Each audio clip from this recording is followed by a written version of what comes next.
بسم اللہ الرحمن الرحیم۔ السلام علیکم ڈیئر ویورز، کیا حال ہے؟ آج میں آپ کو سورہ شمس کا ایک وظیفہ بتانے لگی ہوں۔ تو اس سے قبل میں سورہ شمس کا تعارف کروا دوں۔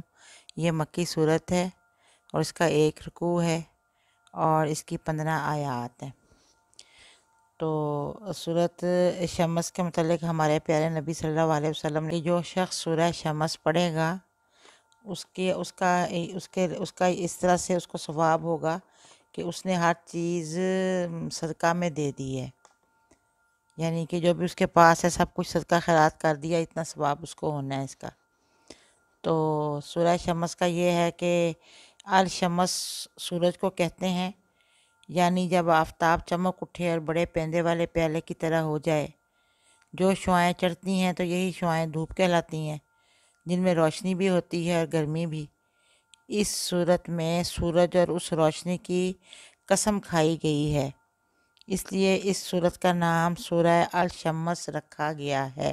اب اس طرح سے ہے کہ جس وقت ہم فجر کی نماز پڑھ لیتے ہیں، اس کے بعد کچھ لوگ تسبیحات پڑھتے ہیں یا قرآن پاک پڑھتے ہیں، اور تھوڑا تھوڑا جب سورج نکل آتا ہے، یعنی کہ تھوڑا تھوڑا سورج طلوع ہو جاتا ہے، تقریباً اشراق کا ٹائم ہوتا ہے یا اس سے کچھ دیر پہلے کا ٹائم جو ہوتا ہے نا، اس وقت جو شخص بھی 7 بار سورہ شمس کی تلاوت کرے گا، اس کو اللہ تعالیٰ ہمیشہ تندرست رکھیں گے، اس کو توانا رکھیں گے اور اس کی مال و جان میں سلامتی رہے گی، کیونکہ یہ سورج جو ہے اس میں سلامتی کے اثرات بہت زیادہ ہیں۔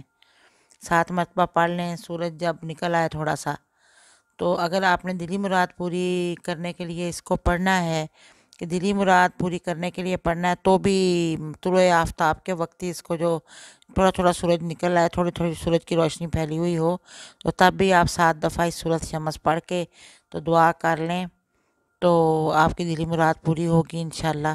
اس سے وہ ہے کہ اگر آپ معمول بنا لیتے ہیں تو اللہ تعالیٰ اس انسان کی سلامتی کو اپنے ذمہ لے لیں گے، وہ روز دعائیں کرے گا، روز اس کی پوری ہوں گی۔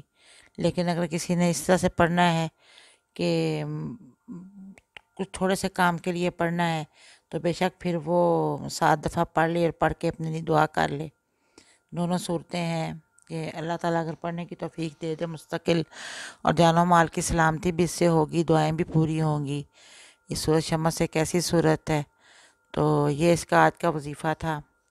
اب میں آپ سے اجازت چاہوں گی، پلیز میرے چینل کو سبسکرائب کر کے بیل آئیکن کا بٹن پریس کر دیں، اور جو کچھ میں نے کہا ہے اللہ تعالیٰ زیادہ بہتر جانتا ہے، واللہ اعلم۔ اللہ حافظ۔